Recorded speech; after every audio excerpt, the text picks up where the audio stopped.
I really don't see how we're not going to test 4%. So close today will be critical. Joe, back to you. A lot of numbers. Sorry, it was such a long presentation, but we want viewers to know all the complexities that go with this data. I heard you a couple of times that go back to those March. What year was that? I mean, those. When we heard those, did we know how hot those were? That's unbelievable, Rick. And these are the lowest in comparison to those peak numbers that we saw. But as you point out, expectations are everything, and we were hoping for better news, and we didn't get it. But on a, when you look at the big picture, the trend is continuing. I want to get to Steve Leisman now. Have you been looking through where where are the problem spots? See, we had Pepsi on. They said, Pepsi and Coke both said they aren't really seeing any easing in some inflation. Is it labor costs? Is it China reopening? They're still hot, Steve, even though, obviously not as hot as they were. It's still hot, Joe. I think the big thing is you had a reversal in energy. Let's start there. That's the obvious thing. Got a 5% change in the energy prices. Did have some relief on finished wholesale prices for finished consumer foods. Whether or not that's shown up necessarily at the supermarket's unclear, but those were down 1%.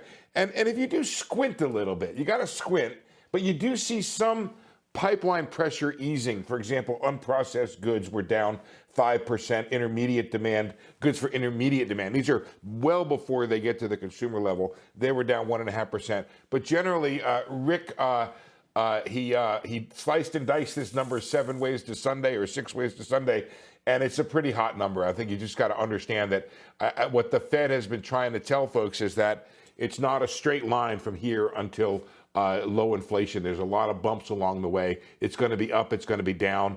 I think generally you have those strong numbers Rick was talking about dropping out of the year-over-year comparison. That should help things along the way, but things are going to go up and down. You had a big reversal in energy prices, and not everything eased back. And you're right, Joe, that demand for consumer demand remains pretty strong. And Joe, if you don't mind, I don't know if Rick's still there, but we had this very interesting debate in the 7 o'clock hour.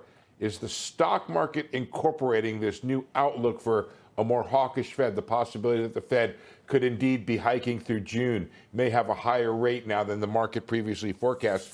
What I did, Joe, is I went back and I looked at how the stock market has performed over this period of time that the market has increased its outlook for 2023, the funds rate.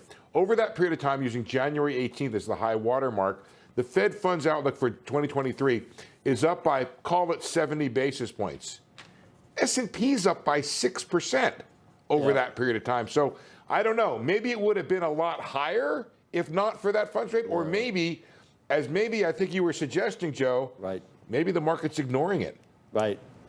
That's what's troubling. Yeah, that was my point. The bond market and the yields are in sync with, finally came around to what the Fed's saying, but the stock market is still resisting. It seems like I don't know when the twain shall meet. I don't know whether it's lower. Why do we think it's resisting? I don't see the resisting. Here's what I see.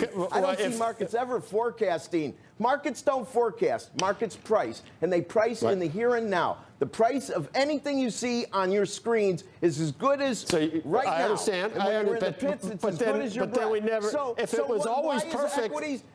If it was always perfect, you wouldn't have 30% moves in tech.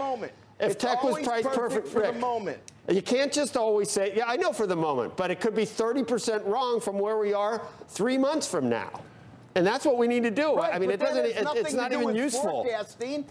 It's not useful to say this is what it is. Because the market, we can all see where it is. We can all see where it is. We need to know where it's going. Right, and that's the only thing that's real. Everything else we're talking about is fiction. That doesn't do us any good. We have no idea where it's going to be.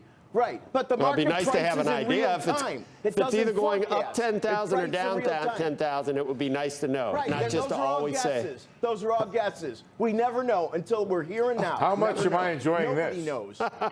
It's just, I know. How much am I enjoying this? You guys going at it. I give more credence to what the market's saying than anyone, but that still doesn't mean you can't try and forecast where it's going to be. Well, otherwise, I still say when the market writes you a check, anybody who writes me a check is correct. Go ahead, Steve.